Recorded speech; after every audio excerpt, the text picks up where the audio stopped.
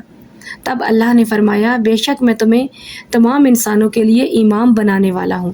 ابراہیم علیہ السلام نے عرض کیا اور میری اولاد میں سے بھی، یعنی کوسچن کیا پیار سے اللہ سے، لاڈ سے، کہ کیا میری اولاد میں سے بھی؟ تو اللہ نے کہا، فرمایا میرا عہد ظالموں کو کے لیے نہیں پہنچے گا، یعنی کہ ہاں تمہاری اولاد کے ساتھ بھی، لیکن صرف ان کو جو اللہ کے فرما بردار ہوں گے، جو صاحب ایمان ہوں گے. جو ظالم ہوں گے، ظالم مطلب اپنے پر ظلم کرنے والے، اپنے پر ظلم کرنے والے وہ ہوتے ہیں جو آخرت کی فکر نہیں کرتے، اور آخرت کی فکر جو نہیں کرتے ان کا عقیدہ ٹھیک نہیں ہوتا، اور جن کا عقیدہ ٹھیک نہیں ہوتا ان کو اللہ پر ایمان نہیں ہوتا، یا پھر اللہ کے ساتھ شرک کر رہے ہوتے ہیں. ٹھیک ہے، تو آپ کو یہ بات بھی سمجھ آ گئی کہ حضرت ابراہیم علیہ السلام کی جو ان کو ایک دفعہ حضرت ہاجرہ اور اسماعیل کو انہیں مکہ میں چھوڑ کر جو ہے صحرا میں جانا پڑا، ایک وہ آزمائش، اور ایک جب انہیں جو ہے بچے کی قربانی کرنے کے لیے کہا گیا وہ آزمائش. دونوں میں حضرت ابراہیم پورے اترے. بلکہ ایک بڑی خوبصورت آیت ہے، اس کا ترجمہ یہ ہے کہ ابراہیم کو جب اللہ نے کہا کہ فرما برداری کرو تو ابراہیم نے کہا کہ ہاں میں فرما بردار ہو گیا، یعنی کہ نو کوسچن، ایک جنبش بھی نہیں. اللہ نے کہا، ابراہیم نے سر جھکا دیا. تو اس لیے محنت سے اور قربانی سے ہی وہ ملتا ہے مقام جو اللہ تعالیٰ سعادت بندوں کو دیتا ہے. اگلا ہے صحابہ کرام کے ایمان اور عقیدے کی معیار اور مثالی نمونہ قرار دیا گیا. بالکل، کیونکہ صحابہ کرام جو تھے ان کے، اور اچھا پہلے اس کی آیت دیکھ لیں کیونکہ یہ بہت آسان اس کا ہے. یہ ہے آیت جو ہے، اس میں ہے کہ اس طرح ایمان لے آئیں جس طرح مسلمانوں تم ایمان لائے ہو تو ہدایت پا گئے، اور اگر وہ منہ موڑ لیں گے تو جان لو کہ وہ تو ہیں ہی مخالفت کے در پہ، تو عنقریب ان کو مقابلے میں اللہ آپ کے لیے کافی ہوگا اور خوب سننے والا اور جاننے والا.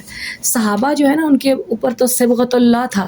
صبغت کہتے ہیں رنگ، اور اللہ صبغت اللہ کا رنگ تھا. اور کیوں نہ ہوتا، جو کلام اللہ تھا جو غار حرا سے اور پھر مختلف جگہوں پر وقتاً فوقتاً رسول پاک پر وحی کی صورت میں جب نازل ہوتا تھا تو رسول اللہ کے مبارک ہونٹوں سے جب وہ ادا ہوتا تھا وحی کے بعد، تو صحابہ دل کی گہرائیوں سے کاتبین وحی جو تھے وہ لکھتے تھے، بار بار رسول پاک کو سناتے تھے، کوئی زیر زبر پیش، کوئی جنبش تک کا کوئی فرق نہ آئے. تو جب وہ پوری تسلی کر لیتے تھے تو پھر اس کو حتمی شکل میں لکھ لیتے تھے، اور اس کے بعد اسے جو ہے حدیثیں یاد کرتے تھے. سنت اور وہی جو کے اندر جو حکم ہوتا تھا وہ حدیث کی صورت بن جاتا تھا، تو اس کو یاد کرتے تھے، اور جب تک کسی دوسری کو یاد نہ کرتے جب تک اس پر عمل کرنا نہ شروع کر دیتے. مطلب صحابہ کا یہ طرز زندگی تھا، طرز عمل تھا کہ آپ رسول پاک کی سنتوں کو، احادیث کو یاد کیا کرتے تھے، اور جب ایک کو یاد کرتے تو اس کو اپنی زندگی میں معمول بناتے، اس کو معمول بنانے کے بعد دوسری کو یاد کرتے. یعنی کہ قول اور فعل کا تضاد اس کی گنجائش ہی نہیں تھی صحابہ کرام کی زندگی میں. تو صحابہ کرام جو ہیں وہ رسول اللہ صلی اللہ علیہ وسلم کے ساتھیوں میں جو ہے وہ تھے، اور آپ کی طرح اٹھنا بیٹھنا کھانا پینا ہر میں آپ کی کاپی کیا کرتے تھے. ایک بہت خوبصورت بات، بہت خوبصورت واقعہ مجھے ہمیشہ میرے دل کو سب سے قریب وہ لگتا ہے، وہ یہ کہ ایک صحابی تھے، میں ان کا نام بھول گئی ہوں تو اس لیے نام میں نہیں جو ہے اس میں بولوں گی. وہ زندگی میں فرسٹ ٹائم رسول اللہ سے ملے، کافی دور دراز علاقے میں تھے، مسلمان تو ہو چکے تھے، ٹھیک ہے، رسول اللہ کو دیکھا نہیں تھا، فرسٹ ٹائم دیکھنے کے لیے آ رہے تھے، بڑے دور سے سفر کر کے رسول اللہ کے پاس پہنچے. اب دن کے ٹائم پہنچے، ظہر کے بعد اور عصر سے پہلے کا ٹائم تھا، گرمیاں تھی، صحرا کا علاقہ ہے.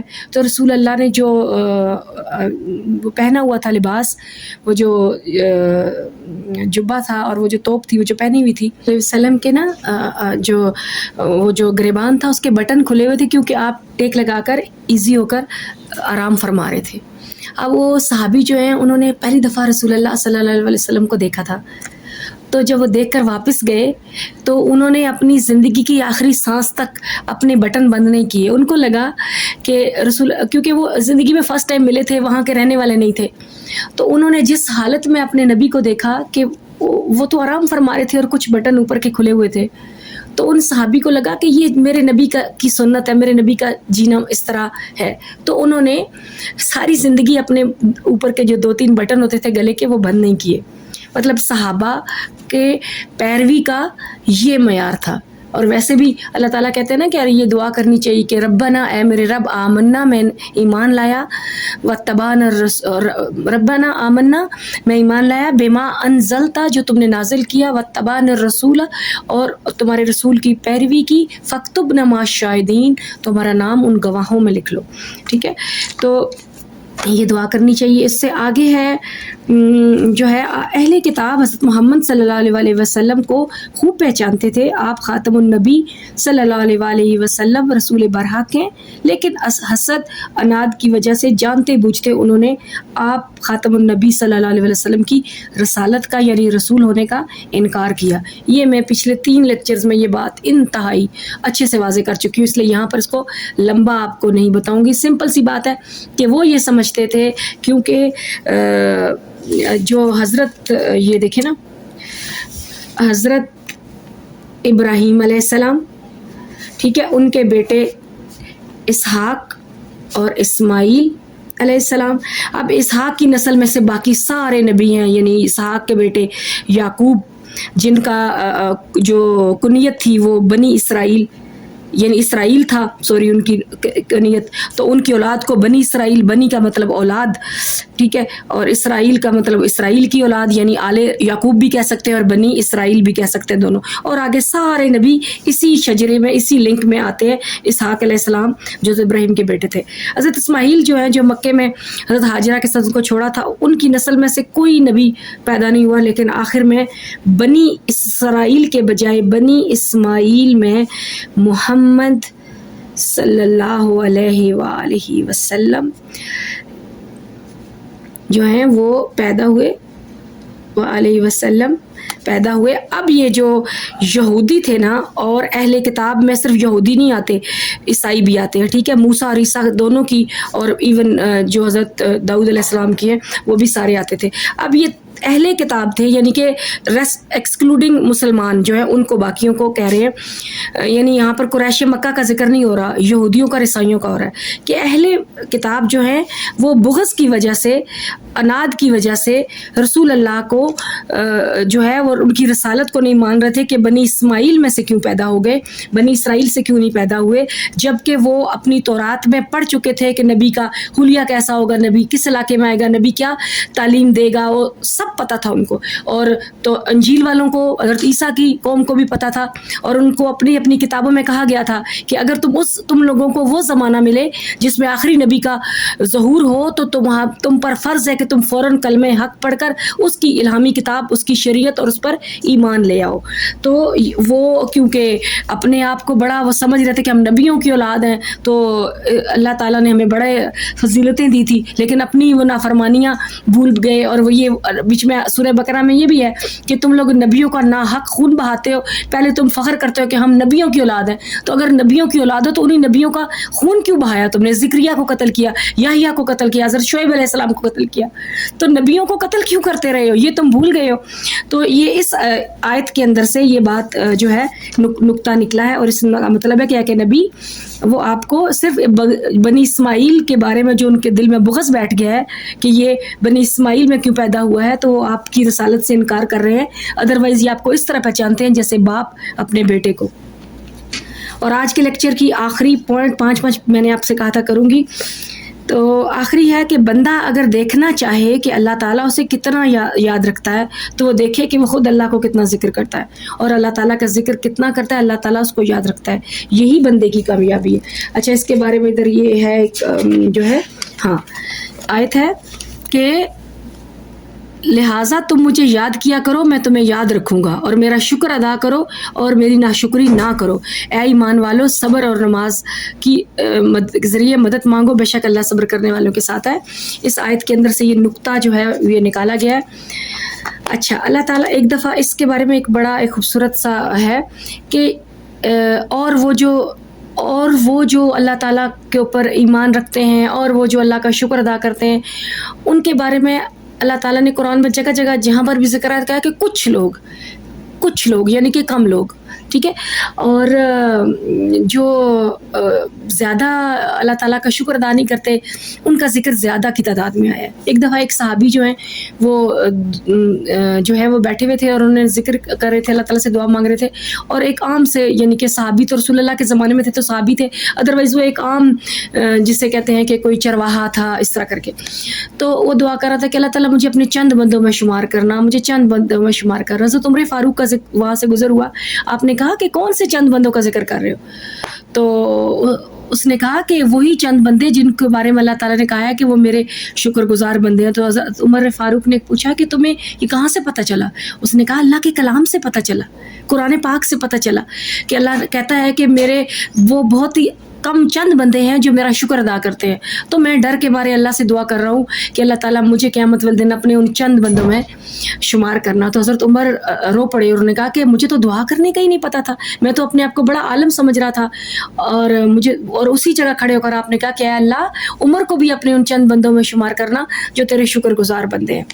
تو اللہ تعالیٰ نے یہ ایک بڑی خوبصورت سی ایک ہے آیت کا ترجمہ ہے کہ اللہ تعالیٰ کو جو خلوت میں یاد کرتا ہے یعنی تنہائی میں یاد کرتا ہے تو اللہ کہتا ہے میں پھر تمہیں تنہائی میں یاد کرتا ہوں، اور اگر تم محفل میں لوگوں میں بیٹھ کر میرا ذکر کرتے ہو تو میں فرشتوں کی محفل لگا کر تمہارا ذکر کرتا ہوں، اور اگر تم دل کے اندر مجھے پکارتے ہو تو میں تمہیں اپنے ذات کے اندر تمہیں سنتا ہوں، تمہاری ساری باتوں کو سنتا ہوں، اور میرے لیے تمہیں کسی سمت کی طرف دیکھنے کی ضرورت نہیں ہے، میں شارک سے بھی قریب ہوں، تمہارے قریب ہوں، میرا ذکر کیا کرو۔ اور ویسے بھی ایک بات ہے کہ کیا جب ہم جنت میں انشاءاللہ باذن اللہ ہم جنت میں چلے جائیں گے تو جنت میں نماز بھی نہیں پڑھنی ہوگی، قرآن بھی نہیں پڑھنا ہوگا، اور ساری عبادات جو ہیں وہ ختم ہو جائیں گی، لیکن ایک عبادت ختم نہیں ہوگی، اور وہ عبادت بچوں پتہ کیا ہے؟ ذکر اللہ، تسبیح اللہ کی۔ جنتی پتہ کیا کون سی عبادت کیا کریں گے؟ سبحان اللہ، الحمدللہ، اللہ اکبر، سبحان اللہ و بحمدہ، سبحان اللہ العظیم، الحمدللہ رب العالمین، شکر الحمدللہ۔ تو اللہ کی تسبیحاں، اللہ کے ناموں کی صفات کی اور اللہ کی ذات کی تسبیح جو ہے وہ ہو رہے گی۔ امید ہے آپ لوگوں کو یہ جو ہے پوائنٹس بہت اچھے سے سمجھ آئے ہوں گے۔ اللہ تعالیٰ آپ کو سمجھنے کی اور مجھے سمجھانے کی جو ہے وہ توفیق عطا فرمائے، اور اللہ تعالیٰ ہمیں اس علم سے بچائے کہ جو ہمارے نفع کی وجہ نہ ہو، اور ہمیں ہر وہ علم عطا کرے کہ جو ہمارے لیے آخرت کمانے اور آخرت کے نفع کی وجہ بنے۔ اللہم انی اسألک علما نافعا واعوذ بک من علم لا ینفع۔ السلام علیکم ورحمۃ اللہ وبرکاتہ۔